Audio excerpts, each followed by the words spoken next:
realizado 3 estancias académicas en diferentes centros de investigación en la República. Tiene 27 artículos en revistas de alta calidad, una patente y ha dirigido 18 tesis. Bueno, la doctora es una investigadora muy importante de la Universidad Autónoma de San Luis Potosí y por lo tanto les agradezco mucho su presencia para que atiendan a esta interesante plática que se titula Caracterización química, física y térmica de los alimentos. Muchas gracias, doctora, por su asistencia al Congreso, por apoyarnos con esta interesante plática y bueno, pues la dejo para que comience. Okay. Muchísimas gracias, doctora Araceli. Gracias, también quiero agradecer al Tercer Congreso Nacional y el Segundo Congreso Internacional de Agroindustrias, Automatización y Agronegocios, al Comité Científico por la invitación y espero que sea de utilidad esta plática. Yo les voy a hablar de caracterización química, física y térmica de los alimentos. Seleccioné este tema porque mucho de lo que trabaja en el Congreso, que es agroindustrias, automatización y agronegocios, hay una parte en el comité científico que es la parte de tecnología de alimentos. Estas técnicas de caracterización nos ayudan mucho para el empleo no solamente en el área de alimentos, también de polímeros, farmacia, médicos, entre otros. Si agarramos un poco de lo que es la caracterización física y química y térmica, podemos aplicarla a diferentes áreas. Por lo que todo esto puede tener un impacto no solamente en líneas de generación y aplicación de conocimientos, sino en otras cosas. Por ejemplo, está enfocada en los procesos, interacciones entre los componentes biológicos y no biológicos. Macrocomponentes, estamos hablando de estructura, interacción, funcionalidad. Desarrollo de productos alimenticios formulados, cuya finalidad será ser nutricionalmente adecuados y sanos. Estamos hablando de productos alimenticios. Evaluar proyectos e ingeniería en el área de tecnología de alimentos. Asimismo, escogí un tema que es la aplicación tecnológica de la maltodextrina acorde a diferente grado de polimerización. Este trabajo me permite involucrar tanto la caracterización física, química y térmica, en la cual voy a ir haciendo énfasis para encontrar dónde podemos trabajar esta aplicación de la maltodextrina. La presentación está dividida de la siguiente manera: antecedentes, objetivo, metodología, resultados, conclusiones y aplicación tecnológica. Como antecedentes, lo primero que conocemos es la estructura de la molécula. Esta está formada por unidades de glucosa que estas a su vez están unidas mediante 2 enlaces. El enlace alfa 1,6 y el enlace alfa 1,4. Estas moléculas se caracterizan por tener un grupo carboxílico, que también los hace parte de su estructura química ser azúcares reductores. Nos quedamos con esa parte de antecedente que está formada por unidades de glucosa, tipos de enlace, que es la parte química, y que tiene un grupo carboxílico que le permite ser un azúcar reductor. Esto nos lleva a las siguientes antecedentes. Primero, ¿de dónde se obtiene la maltodextrina? La maltodextrina se obtiene de la hidrólisis parcial, ácida o enzimática del almidón de maíz y es comercializada con diferentes equivalentes de dextrosa, de 5 a 40. ¿Qué me dice un equivalente de dextrosa? Es la cantidad de azúcar reductor presente. Sabemos que un azúcar reductor posee un grupo carbonilo. ¿Qué características tiene esta maltodextrina que la hace tan utilizable y venderse en el mercado de un grado de equivalente de dextrosa de 5 a 40? Tiene las siguientes características: alta solubilidad, costo-eficiencia, insabora, baja viscosidad y tiene una temperatura de transición vítrea de 100 grados centígrados. Hablamos de la equivalente de dextrosa, que es la parte química. Hablamos de la parte térmica, que es la parte de transición vítrea. ¿Y qué es la temperatura de transición vítrea, que es de 100 grados centígrados? Es la temperatura a la cual un polímero cambia de un estado rígido y vitrio a un estado blando y maleable. Y es una característica de cada material y es una ciencia nueva que pocos aplican para ver la estabilidad, por ejemplo, en el área de alimentos. Asimismo, tenemos que esta maltodextrina ha sido utilizada en diferentes productos. Por ejemplo, tenemos confitería, embutidos, sustitutos de azúcar, papillas para bebés, como lo es Gerber, pizzas, proteínas, los fisicoculturistas, pastas, capsu, entre otros. ¿Por qué utilizar esta maltodextrina principalmente como agente cargador?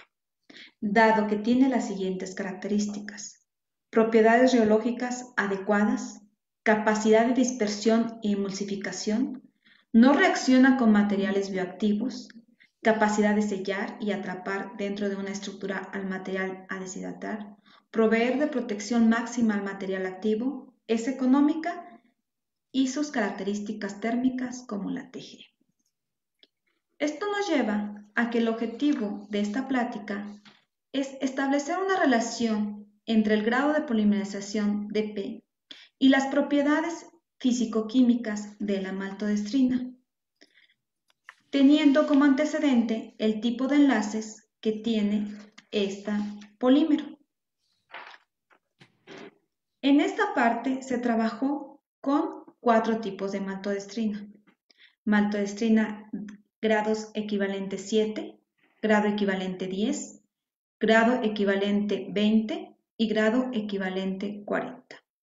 Se utilizó una relación 30-70%, 30% maltodextrina, 70% agua, y se llevó a cabo a un proceso de secado por aspersión, donde las condiciones de secado fueron las siguientes: una temperatura de inicio de entrada de 180 grados centígrados, una temperatura de salida de 90, un flujo de 7 mililitros por minuto, un flujo de aire de 28 metros cúbicos por hora y una presión de 1.5 bars. Utilizamos 4 tipos de diferentes maltodextrinas como están etiquetadas en el mercado, sin tener la ficha técnica de estas.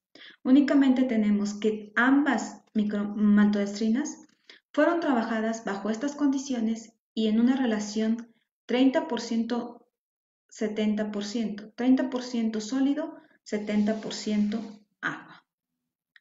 También parte de la metodología que se llevó a cabo fue acondicionarlas a diferentes actividades de agua, para lo cual, una vez preparados los polvos, se inició una incubación a 30 grados centígrados, se les determinó el contenido de humedad, la actividad de agua, donde sabemos que la actividad de agua es una relación de la presión de vapor de agua en el alimento y la presión de vapor de agua pura.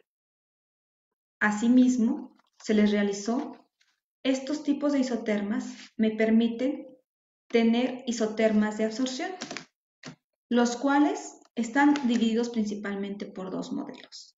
El modelo de GAP, que es Wengisch, Anderson, Boer, y el modelo de Langmuir. Langmuir presenta 5 tipos de isotermas, cada uno relacionado a diferentes tipos de materiales. El primero está relacionado con materiales quimosorción, que son sólidos, estructuras porosas, principalmente carbono. El segundo está relacionado con sistemas multicapas no porosas y es atribuido principalmente a alimentos. Y el tercero, que establece primero una baja absorción, posteriormente una fuerza de absorción de la monocapa muy fuerte, y este tipo de productos lo asocia con el gel, la sílica gel, el glicerol. Otro tipo de isotermas de Langmuir es el número 4, que establece poros hinchables. Estos poros hinchables pueden ser el gel o óxido férrico. Y el último, que está relacionado con sistemas multicapas, por ejemplo, también alimentos. Entonces, aquí para el área de alimentos tenemos 2 tipos de isotermas, el tipo número 2 y el tipo número 5, según la teoría de Langmuir. Sin embargo, el modelo más utilizado al cual me voy a regresar es el modelo de GAP. ¿Por qué? GAP describe actividades de agua desde 0 hasta la unidad y presenta 3 tipos de zonas, estos tipos de isotermas. La primera zona está relacionada con el agua ligada o monocapa, seguida de una zona de absorción o multicapa, y por último el agua libre o el solvente, el cual puede ser evaporado. GAP utiliza un tipo de fórmula en donde nos indica que M es el contenido de agua de la muestra. M0 es el contenido de agua de la monocapa. K y C son constantes y ya nos da la actividad de agua. Otra cosa que se realizó fue la caracterización química por espectrometría de masas, donde lo que terminamos fue el grado de polimerización de cada una de las moléculas. La espectrometría de masas es la distribución de las moléculas de una sustancia en función de su masa-carga, y lo que nos da es la intensidad con relación a la masa-carga, que la masa-carga está relacionada con el grado de polimerización. Cada molécula de estructura de glucosa tiene un peso de 180. Si tengo 2 moléculas de glucosa, voy a tener un peso alrededor de 360. Así sucesivamente, y puedo determinar el grado de polimerización de la molécula. Esta técnica se basa en la detección de iones. La caracterización térmica se realizó mediante un análisis termogravimétrico. Es un método de análisis térmico en el cual la masa de una muestra se mide a lo largo del tiempo, a medida que cambia la temperatura. Pero también utilizamos no solo la temperatura de transición, la caracterización térmica por análisis termogravimétrico, sino también se determinó mediante la calorimetría diferencial de barrido modulado. A diferencia de la anterior, esta técnica se emplea para estudiar lo que ocurre cuando un polímero es calentado, obteniéndose un diagrama de flujo de calor con respecto a la temperatura, llamados termogramas. Podemos determinar transiciones de primer orden, como la temperatura de fusión, la temperatura de degradación, transiciones de segundo orden, que están relacionados a cambios de capacidad calorífica, como la temperatura de cristalización o la temperatura de transición vítrea. Asimismo, se llevó una caracterización física donde se hizo mediante rayos X. Esta técnica se basa en la radiación llamada onda electromagnética o ionizante.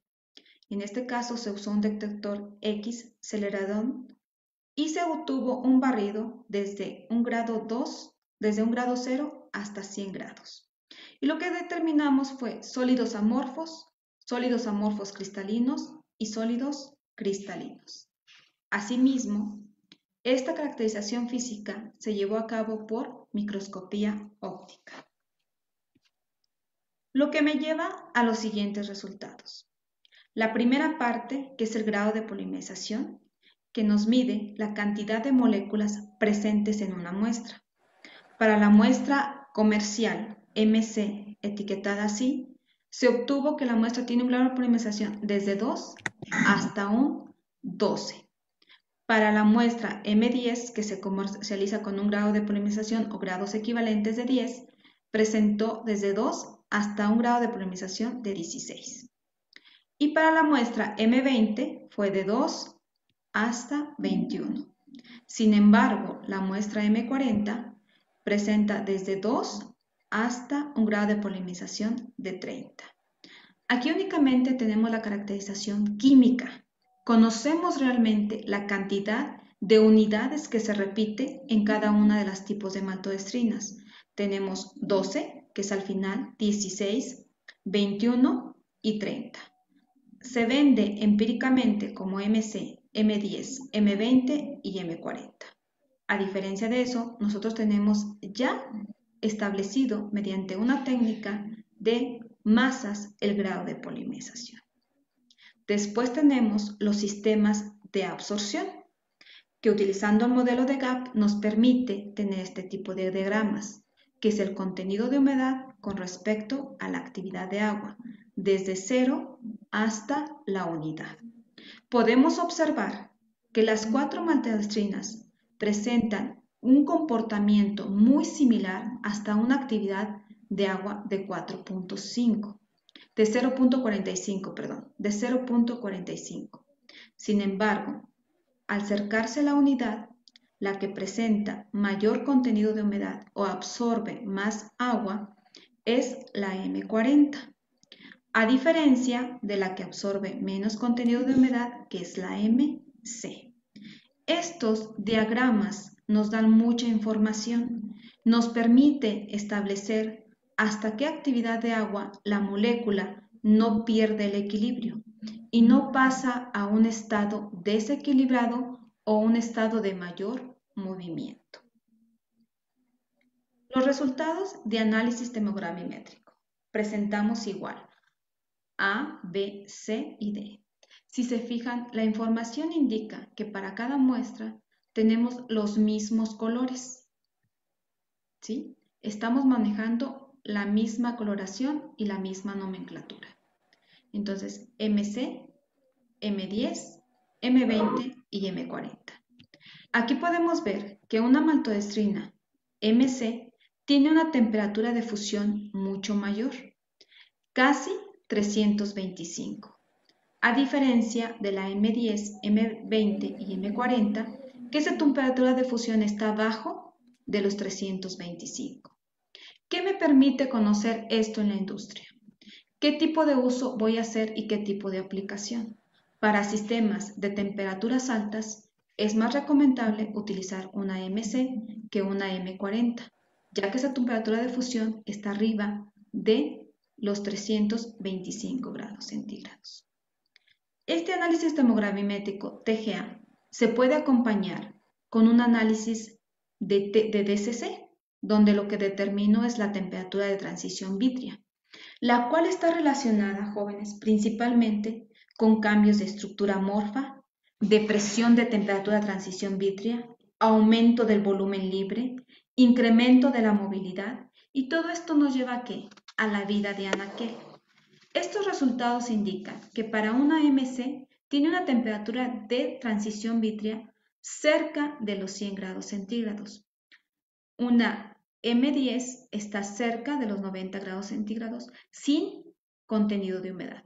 Conforme el contenido de humedad se incrementa, hay una depreciación de la temperatura de transición vítrea para todos los sistemas. Sin embargo, una M20 inicia una temperatura de transición vítrea cerca de los 80 grados centígrados, sin contenido de humedad.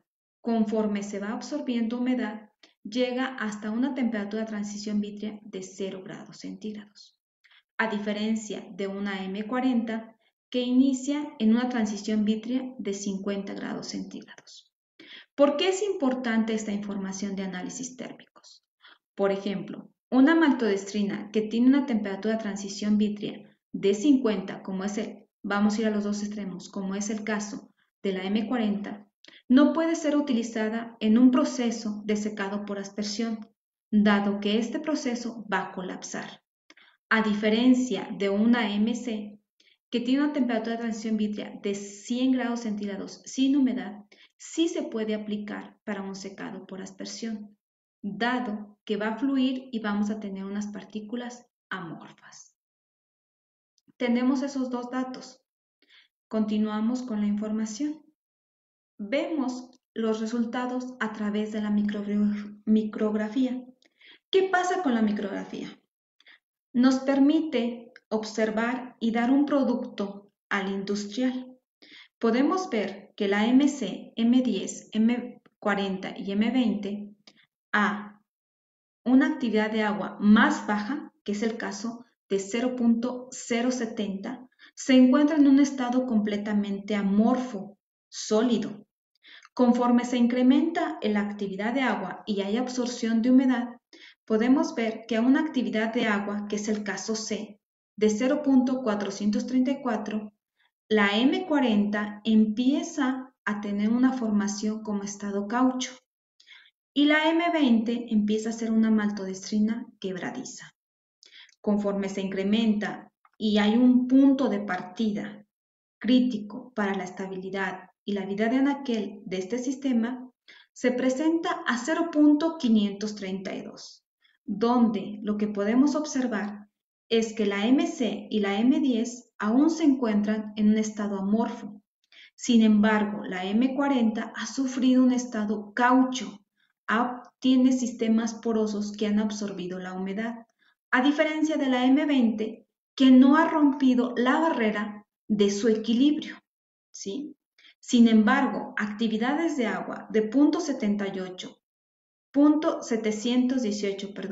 y 0.75, observamos que para estos sistemas, la M40, la M20, la M40 y la M20, ambas están casi en un estado líquido, manteniendo su estabilidad aún en 0.718 la MC. Sin embargo, a 0.75, la maltodextrina que presentó mayor equilibrio tiene un desequilibrio y empieza la palmazación. Esto me dice que ya no va a haber un sistema que pueda mantener la vida de anaquel de algún producto. Esto es más aplicable para la industria, porque esto es lo que quiere ver el industrial, cómo cambia el sistema. Por eso se hizo así. Después vemos la parte de rayos X, donde podemos observar que todos los sistemas están completamente en un estado amorfo. ¿Por qué no aparece la muestra 5 o la muestra 6 en la M20? Porque es un estado completamente líquido. En la M40 no aparece ni la 3, ni la 4, ni la 5, ni la 6, dado que a partir de esas actividades de agua, el sistema se transformó o tuvo un comportamiento de estado sólido a estado líquido, pasando por un estado intermediario, que es el estado caucho. Estos resultados me llevan a dos conclusiones muy importantes. La aplicación industrial y la aplicación científica a partir de un sistema que se comercializa con diferentes equivalentes de destruza, teniendo únicamente como antecedente y como ingeniero el tipo de estructura que estoy trabajando. Vamos a ver la aplicación industrial. La aplicación industrial es ¿qué le ofrezco al que está comprando el sistema? Él quiere ver su comportamiento y lo puedo hacer a través de diagramas de actividades de agua que me establecen el equilibrio del sistema. Lo puedo ver a través de donde muestro cómo es su comportamiento en vivo. Y puedo verlo, la parte científica, a través del grado de polimerización, donde establezco que la M7 tiene un grado de polimerización de 12, la M10 de 16, la M de 21 y la M40 de 30. Y esta aplicación científica, ¿para qué me habla? No solamente de la molécula, sino también de su posible movimiento. Y esto es aplicable ¿en qué? En conceptos científicos de estabilidad. Y aquí regresamos un poquito más a lo que es la temperatura de transición vítrea, que es un parámetro térmico que me permite y me indica que puedo pasar de un estado amorfo a un estado cristalino. Pero sin embargo, si hay un cambio de temperatura y presión, puede quedar atrapado en un estado intermediario, caucho o gomoso. ¿Por qué es importante mantenerse en un estado amorfo o un estado cristalino? Porque el estado amorfo está relacionado con el movimiento molecular limitado, fenómenos de difusión limitados, velocidades altas, reacciones químicas y bioquímicas están bloqueadas y tiende al equilibrio, tiende a pasar a un estado intermediario o estado caucho, a diferencia de un estado cristalino que el movimiento molecular es alto. Hay aglomeración, pérdidas volátiles, pardeamiento, pegajosidad y las reacciones son un poco aceleradas.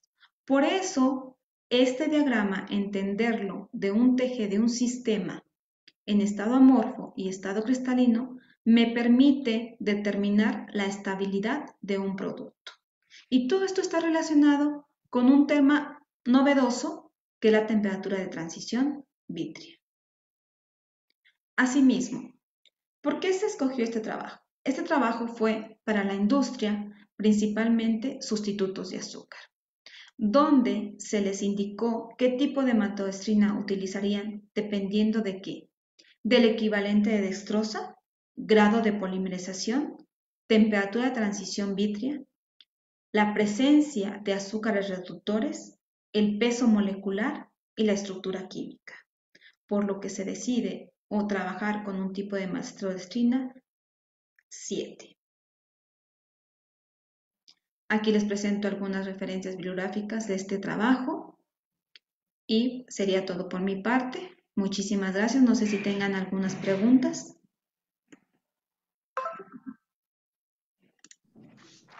Muchas gracias, doctora, por su presentación. No sé si tengan alguna pregunta para la doctora. Aprovechen ahorita para que les responda todas sus dudas.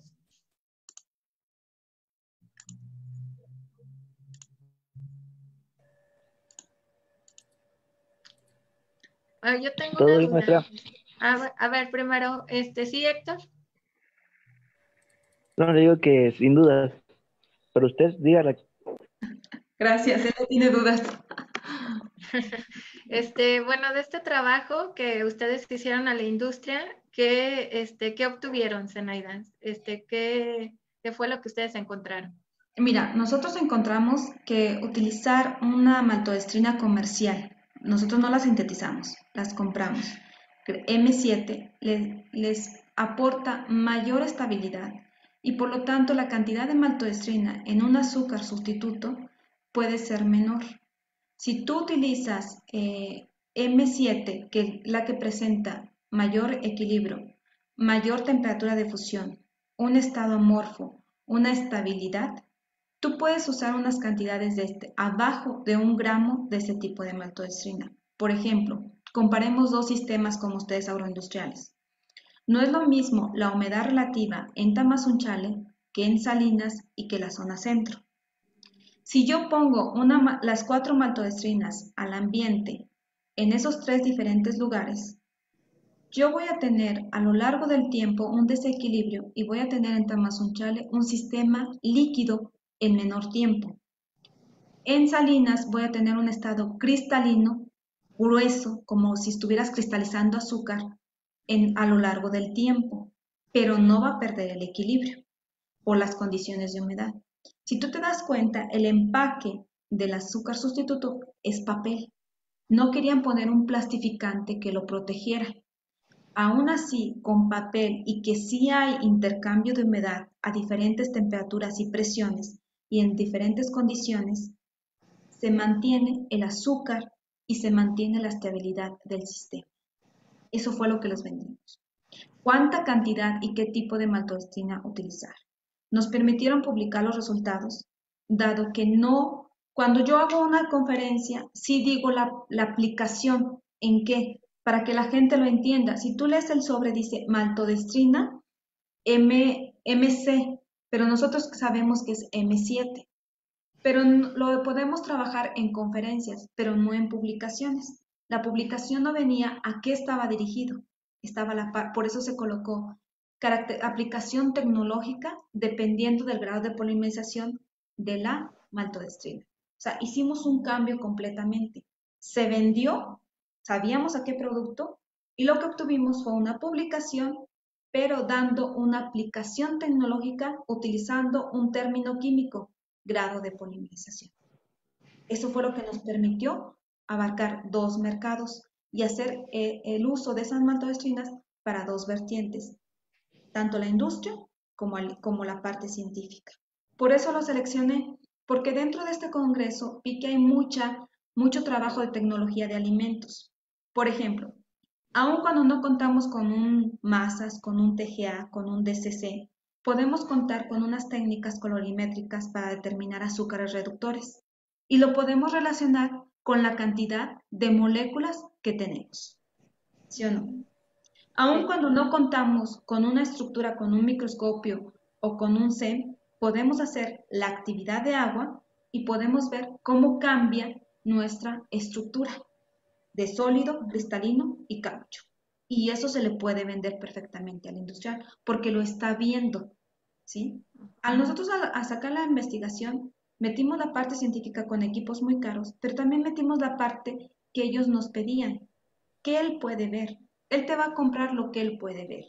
La parte científica tú le puedes explicar ionización, TG, no le interesa. Sí, claro. No, pues muchas gracias. No sé si exista alguna otra pregunta para la doctora. ¿No? Bueno, si no, recuerden que a las 4 tenemos la otra conferencia del Congreso. Los esperamos, no falten, está muy interesante. Y agradecemos a la doctora Zenaida Saavedra por su interesante ponencia y le otorgamos la siguiente constancia. La Universidad Autónoma de San Luis Potosí, a través de la Coordinación Académica Región Altiplano Oeste, le otorga el presente reconocimiento a la doctora María Zenaida Saavedra Leos por su participación como ponente en el tercer Congreso Nacional y segundo Congreso Internacional de Agroindustrias, Automatización y Agronegocios, celebrado del 7 al 9 de diciembre del 2020, con tema Caracterización física, química y térmica de alimentos. Este reconocimiento firmado por el director Jorge Alonso Alcalá Jauregui. Pues muchas gracias y gracias a ustedes, muchachos, por su participación también. Muchísimas gracias. Gracias, Armando. Bonito día. Gracias. Gracias. Gracias, Bye. doctora. Buenas tardes. Buenas tardes.